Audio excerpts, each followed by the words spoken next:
নমস্কার। উপস্থিত সকলকে আমার আন্তরিক প্রীতি, শুভেচ্ছা, ভালোবাসা, বড়দের শ্রদ্ধা ও নমস্কার জানিয়ে আজকে একটা নতুন প্রোগ্রাম নিয়ে চলে এলাম।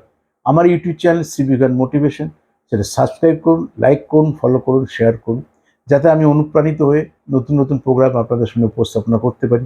এই চ্যানেলে আপনারা যেন লাইভ অনুষ্ঠান হয়, যেমন টিভিতে লাইভ অনুষ্ঠান করি, সেরকম এই ইউটিউব চ্যানেলেও লাইভ অনুষ্ঠান হয়।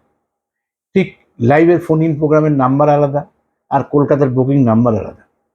কলকাতায় আমাকে সাউথে পাবেন একদিন বুধবার, সেন্ট্রাল ক্যালকাটা একদিন পাবেন শুক্রবার, আর নর্থ ক্যালকাটা 3 দিন পাবেন। আমার যেটা অ্যাস্ট্রোলজিক্যাল শোরুম রয়েছে বৃহস্পতি, শনি, রবি। ওয়েস্ট বেঙ্গলের বুকিং নাম্বার 9830143766।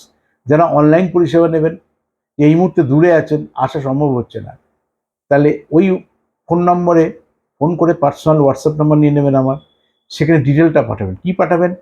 যাকে দেখাবেন তার নামের স্পেলিংটা, বাবার নামের প্রথম অক্ষর, মায়ের নামের প্রথম অক্ষর, সে কত নম্বর সন্তান, জন্ম তারিখ, সাল, সময় ঠিক থাকলে পাঠাবেন, ভুল থাকলে পাঠাবেন না।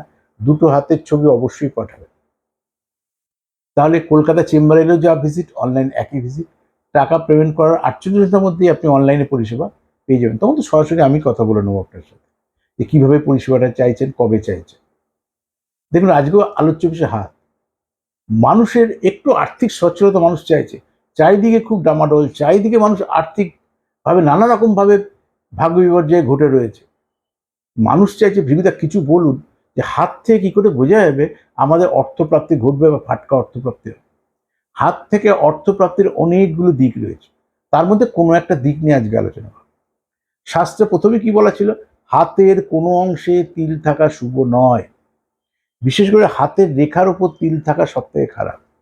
তারপর তিলের বহু ভাগ, তিল নিয়ে বহু প্রোগ্রাম রয়েছে আমার তিল তত্ত্ব নিয়ে। হাতের মধ্যে থাকা থেকে রেখার ওপর থাকা সব থেকে বেশি ক্ষতিকারক। তাহলে প্রথমত হাতে কোনো অংশে তিল থাকা ভালো না। এরপর হাতে আঙুলে রয়েছে, এটা কোথাও না কোথাও তো থাকতেই পারে। আঙুলে আছে নাকি রেখার ওপর আছে, সেটাকে ভাগ্য রেখার ওপর, তাহলে ভাগ্যহানি হবে। আয়ু রেখার ওপর, তা আয়ু সংক্রান্ত সমস্যা। হার্ট লাইন, হৃদয় রেখার ওপর, তাহলে হার্ট ওরিয়েন্টেড অসুস্থ হয়। ব্রেন লাইন বা মাতৃরেখা, মায়ের সাথে সম্পর্ক, বা কোনো রকমের মাথায় আঘাত, এগুলো নির্দেশ করে। কিন্তু আদারওয়াইজ কোনো ফাঁকা জায়গায়, যে রবি স্থানে, শুক্র স্থানে, বুধের স্থানে ততটা ক্ষতি হয় না, যতটা রেখার ওপর থাকলে ক্ষতি হয়। কোথায় আছে দেখে নিন। আর প্রাপ্তি লাভের জন্য দেখুন, আমাদের এটা কি বুড়ো আঙুল, এই আঙুলের গোড়ার পুরো পোর্শনটা কিন্তু শুক্রের স্থান বলা হয়। এই টোটাল আয়ু রেখার এই পাশ থেকে যদি রাহুর দ্বিতীয় ক্ষেত্র থেকে এই টোটাল যাটা আমাদের শুক্রের স্থান ধরায়। দেখুন তিলটা কোথায় দেওয়া আছে, ঠিক আয়ু রেখার কাছাকাছি, এই বুড়ো আঙুলের গোড়ার নিচে, সেই জায়গায় সেই তিলটা কিন্তু ব্রাউনিশ হতে হবে। কালো তিল কখনো, তিলের মধ্যে অনেক ভাগ রয়েছে। কারো দেখবেন তিল লাল হয়, কারো বড় তিল হয়, কারো ছোট তিল হয়, কারো ব্রাউনিশ হয়, কারো ব্ল্যাক তিল হয়, কালো। তাহলে যদি আপনার হাতের ওই পজিশনে যদি ব্রাউনিশ তিল থাকে, ব্রাউন কালারের, তাহলে জানবেন আপনার ফাটকা অর্থপ্রাপ্তি ঘটার ওটা একটা সিমটম। অনেক সিমটমের মধ্যে ওইটা একটা সিমটম। টুকরো টুকরো করে আলোচনা করব, বড় প্রোগ্রাম করে লাভ নেই। মানুষের পেশেন্স কমে গেছে, মানুষ ছোট ছোট প্রোগ্রাম শুনতে চাইছে। বিরুদ্ধা ছোট ছোট বলুন, আমরা রোজ রোজ মিলিয়ে নেবো হাতের মধ্যে। ঠিক সেই অ্যাঙ্গেলে তাহলে এটা বুড়ো আঙুল, শুক্রের পজিশনটা কোথায় আছে দেখে নিন। শুক্রের স্থান এটাকে বলা হয়। তার মানে আয়ু রেখার গ্যাপে শুক্রের বরাবর যদি ওখানে কোনো ব্রাউনিশ তিল থাকে, তাহলে আপনার ফাটকা অর্থপ্রাপ্তির যোগের সম্ভাবনা রয়েছে এবং ফাটকা অর্থপ্রাপ্তির লাভ ঘটবে। কিন্তু এবার কবে ঘটবে? সেই কারণে জ্যোতিষীর কাছে আসতে হবে, যে না 2024 সালে হবে, না 2025 কি হবে, না 2050 হবে, তাকে ফাটকা অর্থপ্রাপ্তির টাইম চলে গেছে।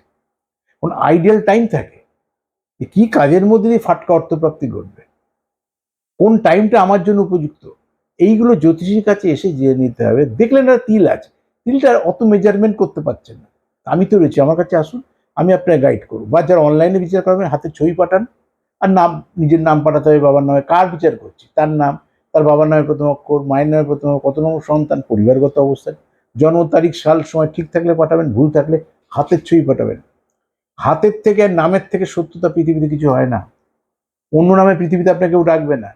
আপনার বাবার একটাই, বা নামও তার ভালো নাম একটা, যেটা সিগনেচার করে। মাও আপনার একটা বা একটা নামে সিগনেচার করে। হয়তো বলবেন বাবা একটা বা মা একটা হবে কেন, মানে ওই বিতর্কিত কথাগুলো যেতে চাইছে না। কিন্তু বাবা আপনার একটাই।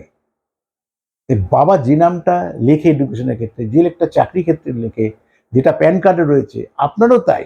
আপনার নামটা ঠিক রাখুক ভুল রাখুক, যেটা আপনার আইডেন্টিফিকেশন আপনার প্যান কার্ড হয়ে গেছে, আর চেঞ্জ করার জায়গা নেই। সেই নামের স্পেলিংটা ভুল হোক ঠিক হোক, জ্যোতিষ থেকে রাখলে ঠিক আছে, জ্যোতিষ থেকে রাখেনি, কিন্তু সেই নামে তো আপনার লাইফটা তৈরি হয়েছে। তার উপর আমাকে গাইড করতে হবে যে আপনি কি করবেন, কারণ নামকরণ তো চেঞ্জ করছি না। যারা নামকরণ করবেন তখন তো নামটা ঠিক আছে কি ভুল আছে আলাদা ব্যাপার। কিন্তু এখানে ফাটকা অর্থপ্রাপ্তির ক্ষেত্রে আপনার নামকরণ ভুল থাকুক ঠিক থাকুক, যে নামে আপনি বড় হয়েছেন, বাবার নাম যেটা, বাবা যেটা সিগনেচার করে, পড়াশোনা করেছে, চাকরি বাকরি করছে, মা যেটা লেখাপড়া রয়েছে, এখানে অনেকের একাধিক নাম থাকে। গুরুত্ব পাবে যেটা আইডেন্টি কার্ডে রয়েছে, গুরুত্ব পাবে যেটা এডুকেশনের ক্ষেত্রে রয়েছে, গুরুত্ব পাবে যেটা সার্ভিস করছে, সেই নামের প্রথম অক্ষর। আর আপনি কত নম্বর সন্তান। ধরুন ছোটবেলায় কেউ মারা গেছে, যে মুহূর্তে বিচার করেছেন সেই মুহূর্তে ছেলেদের মধ্যে আপনি কত নম্বর বা মেয়েদের মধ্যে আপনি কত নম্বর, কত নম্বর ছিলেন না, কত নম্বর এই মুহূর্তে রয়েছে, ঠিক ঠিক তথ্য পাঠিয়ে দিলে আমি আপনাকে গাইড করবো যে কোন সময় আপনার আইডিয়াল টাইম, কোন সময় ফাটকা অর্থপ্রাপ্তি আপনার জীবনে ঘটবে, কোন দিক থেকে আপনার অর্থপ্রাপ্তি আসতে পারে, সমস্ত বিষয়গুলি আপনার সঙ্গে আলোচনা করার চেষ্টা করব। আমার YouTube channel civic and motivation subscribe করুন, লাইক করুন, ফলো করুন, শেয়ার করুন। আমি সিভিক নাদি আপনাদের সঙ্গে ছিলাম, আছি, থাকবো। নমস্কার।